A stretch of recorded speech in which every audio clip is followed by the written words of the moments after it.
For today, I would like to talk with you about beeswax and how to tell if what you are buying is actually beeswax or if it's paraffin. Hello, my name is Lynn and welcome to my channel. So right now, one of the projects that I'm working on is I am taking beeswax and making them into little cakes. And then these little cakes I'm going to give away as gifts. Beeswax is great for a number of things. The thing that I like to use it for is to apply it to my embroidery thread. It helps the thread not to fray. But with making these cakes, I decided to do a little experiment where I have actual beeswax, but then I also bought these pellets off of Amazon.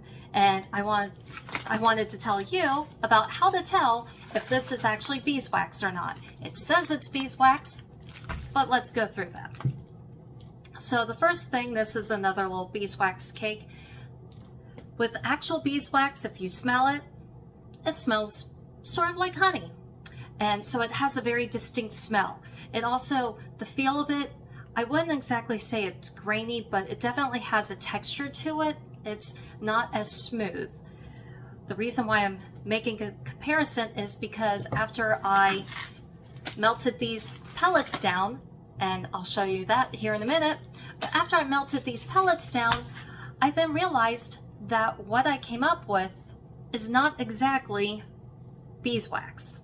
This is beeswax. This does not look like beeswax or feel like it or anything. And so I mean, when I mentioned the smell, remember the smell of beeswax? This smells like beeswax. This smells like beeswax. It smells like honey. This, more or less, it has a very faint smell, but doesn't smell like much of anything. If I would describe it as something, I would say a hint of sweetness, but definitely nowhere near the smell that beeswax has. The next thing is the texture. The texture, again, it's smooth, but it still has there is a texture to it where you can tell that there is some sort of, it feels slightly grainy, but there's something in it to make it not as smooth, whereas this one is silky smooth, just like paraffin, which that would be a modern day candle is what it feels like. So it doesn't have the smell, it doesn't have the texture. Another thing is, to me, the color is slightly off, but with that one, the color, that just depends a lot on the beeswax, where the bees were at, how the beeswax was made, like maybe Ohio versus Minnesota. Different flowers, different bees, so the color might be off. To give you an idea, if you can see here, these are two types of beeswax, and you can see this is darker, this is lighter, so it just depends. So the color may or may not be the defining factor, but like I've mentioned the smell, I've mentioned the texture. The other thing is how hot it takes for it, or how long it takes for it to melt.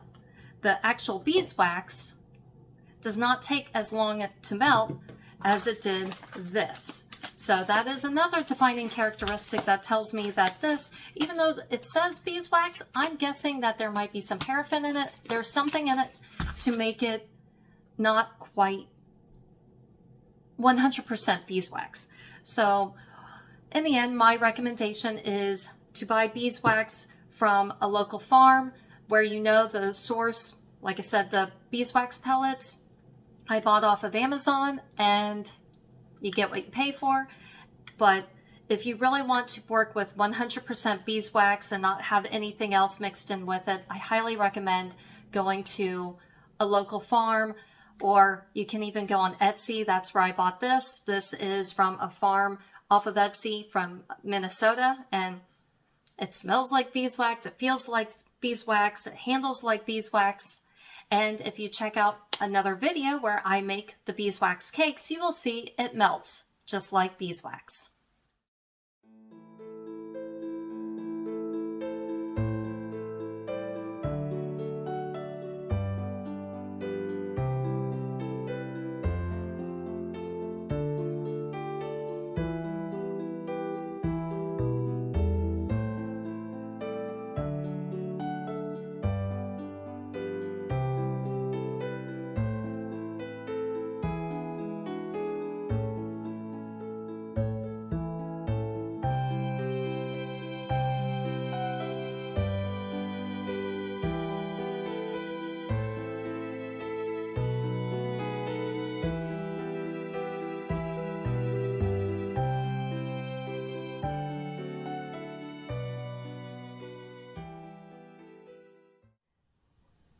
And this was made from the pellets. And this was made from the cone.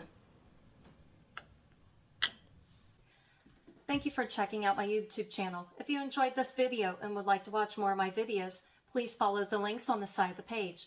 Please select thumbs up that you like the video. It helps with the algorithm. If you have questions or comments, please post them below. And please click subscribe and ring that bell to be updated when new videos come out.